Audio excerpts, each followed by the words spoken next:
চাৰিজন বন্ধুৰ গল্প। এসময়ৰ কথা। এখন গভীৰ হাবিত চাৰিজন বন্ধুৱে একেলগে বাস কৰিছিল। তেওঁলোক হৈছে এটা হৰিণ, এটা কাউৰী, এটা কাছ আৰু এটা নিগনি।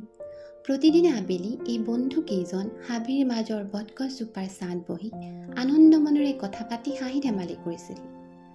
এদিন আবেলি হৰিণটো সময়মতে নিৰ্দিষ্ট গছজোপাৰ তললৈ নাহিল। আন কেইজন বন্ধু চিন্তাত পৰিল। নিগনিটোৱে কাউৰীটোক ক'লে, তুমি চাৰিওপিনে উৰা মাৰি এপাক চাই আহাচোন, আমাৰ হৰিণ বন্ধু বা ক'ত আছে? কথামতেই কাম। কাউৰী হৰিণৰ সন্ধানত উৰা মাৰিলে। অলপ দূৰ উৰি যোৱাত কাউৰীয়ে দেখিলে যে দুৰ্ভাগ্যক্ৰমে তেওঁলোকৰ বন্ধু হৰিণ কোনো চিকাৰীয়ে পাতি থোৱা জালত পৰিল। বন্ধু হৰিণ, তোমাৰ এই দশা কেনেকৈ হ'ল? কাউৰীয়ে হৰিণক সুধিলে। হৰিণে দুখেৰে ক'লে, সাধাৰণতে মই বৰ সাৱধানেৰে খোজকাঢ়োঁ, কিন্তু এই জালখন লুকাই আছিল আৰু মই জালত পৰিলোঁ। যিকোনো সময়তেই চিকাৰীজন আহিব পাৰে। চিন্তা নকৰিবা, মই তোমাক সহায় কৰিম। সেই বুলি কৈ কাউৰীটো উৰা মাৰিলে। কাউৰীটো তৎক্ষণাত বটগছজোপাৰ তললৈ উৰা মাৰিলে, য'ত কাছ আৰু নিগনিটো অপেক্ষা কৰি আছিল। কাউৰীয়ে সিহঁতক হৰিণৰ খবৰ দিলে। বন্ধু কাছ, তুমি ইয়াতে অপেক্ষা কৰা, নিগনিয়ে ক'লে। মই কাউৰীৰ লগত গৈ জালখন কুটি দিম আৰু হৰিণক মুকলি কৰি দিম। কাউৰীয়ে নিগনিক ঠোঁটত লৈ তৎক্ষণাত হৰিণৰ ওচৰলৈ উৰা মাৰিলে। বন্ধুক দেখি হৰিণ আনন্দিত হ'ল। নিগনিয়ে জালখন কুটিবলৈ আৰম্ভ কৰিলে আৰু সোনকালেই হৰিণক মুকলি কৰি দিলে। তোমাক অশেষ ধন্যবাদ নিগনি বন্ধু, তুমি মোৰ প্ৰাণ ৰক্ষা কৰিলা, হৰিণে ক'লে।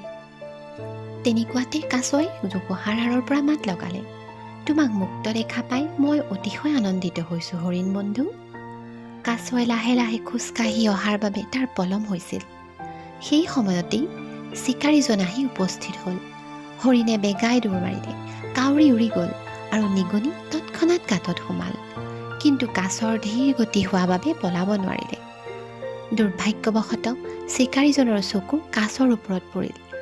জালখন নষ্ট হৈ যোৱাত চিকাৰীজনৰ খং উঠিল আৰু ধীৰ গতিত গৈ থকা কাছটোক বন্দী কৰি পেলালে।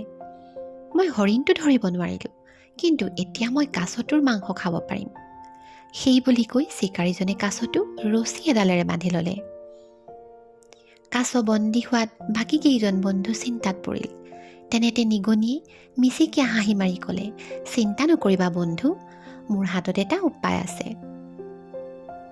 কাছক পিঠিত লৈ চিকাৰীজন নিজ ঘৰ অভিমুখে যাত্ৰা কৰিলে। যাত্ৰাপথত এখন নদী আছিল।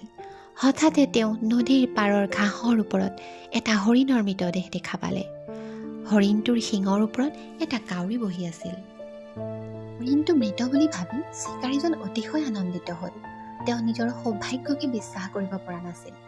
লৰালৰিকৈ কাছটো মাটিত থৈ তেওঁ হৰিণটোৰ ওচৰলৈ খোজ ল'লে।